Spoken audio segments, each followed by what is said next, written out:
Well, hey everybody, welcome back to the channel. So just to recap a little bit, I'm getting ready to do my driveway sealing project. I've got about a 50-foot length over this way and maybe 150 feet up that way. You can see it's kind of white and I'm getting some minor cracks in it. So, you know, like any project, you know, how you prepare is 9/10 of the battle, I think. So what I did is I had a gap up here at the end of the driveway, and I've showed this in a previous video. So if you want to check out, see how I filled this gap, you can, you know, find it in the description of this video. But I put some of this QPR sealer out here a couple days ago, and it's setting in there well. I just got to clean up the edges a little bit. But you know, that gap there, that was about 2 inches wide and about 2 inches deep, and I think that QPR material will be just fine for that gap. But you know, for these smaller cracks that I have in the driveway, I think we're going to have to use something else, because those aggregate stones are just too large. You're going to pop right out. There's nothing to bind them together. But here I've got a gap here where I have this driveway pad extension that was put on some time ago, and you can see I've got maybe like a 1/4 inch gap all through this. Now this extension was put on about 2 years ago, and you can see it all along here. But first thing we're going to have to do is get it all cleaned out, and I got a couple ways that I'm thinking to do that. But what I'm going to do, instead of that QPR material, I'm going to use something called Sikaflex-410 Asphalt Sealant.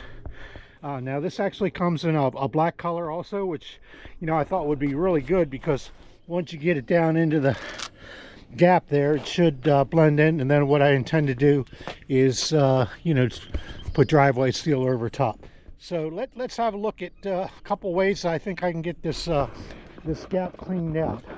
Now, I've got my portable pressure washer here, but before I show that, I want to show something else I've got here. I got this tool some time ago. It's called a Crack Hoe. It's kind of worn off here, but it's got two different thicknesses of metal on it. And the idea is when you go along, you find some material in the crack. You can see here how it is designed to kind of go in there. Now you can see this is a little too wide, so I'll go with a thinner piece, and you can see it pulling it up. So that works pretty well. And I originally got this tool for my decks because the boards in between would have like little leaf debris in there too. But and I'm going to use this to just go down and get the heavier stuff out of here. I'm using the thinner blade that's here, and that pulls it up pretty well. Okay, here I got a spot. See, it kind of pries. I'm levering it up. Okay, so definitely using the thinner blade here. Well, no, I think I can use the thicker blade. Okay, that reaches in there very well, pulls it up nicely.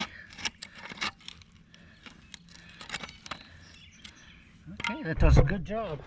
Meanwhile, it's a Worx portable pressure washer. Look at this. I've got a portable pressure washer. All I need is a water source. I've got a 5-gallon bucket of water there that I filled up.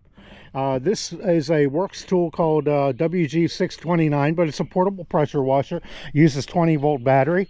All you have to do to run this guy is, once you have the water source and the hose primed, there's a little button here on the side that you press, and then you pull the trigger, and you get a nice high pressure spray coming out of it. And you've got different options all the way around for it, for either a narrow spray or a wider fan.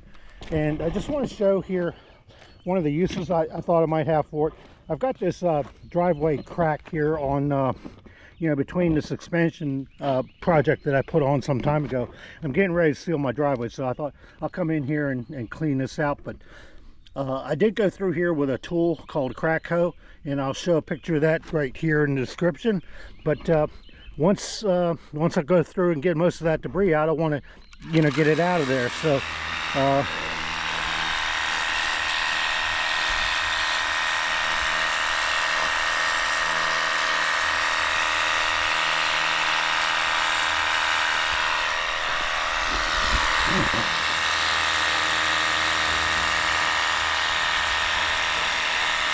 You see it gets in there pretty good. I've got to go back and forth over it like a...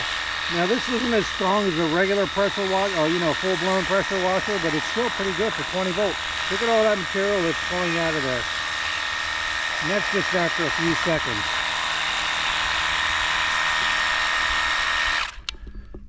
Okay, it looks pretty good. You can see it got pretty deep. And that crack is just that wide because, it's been probably about 2 years since this extension pad was put in.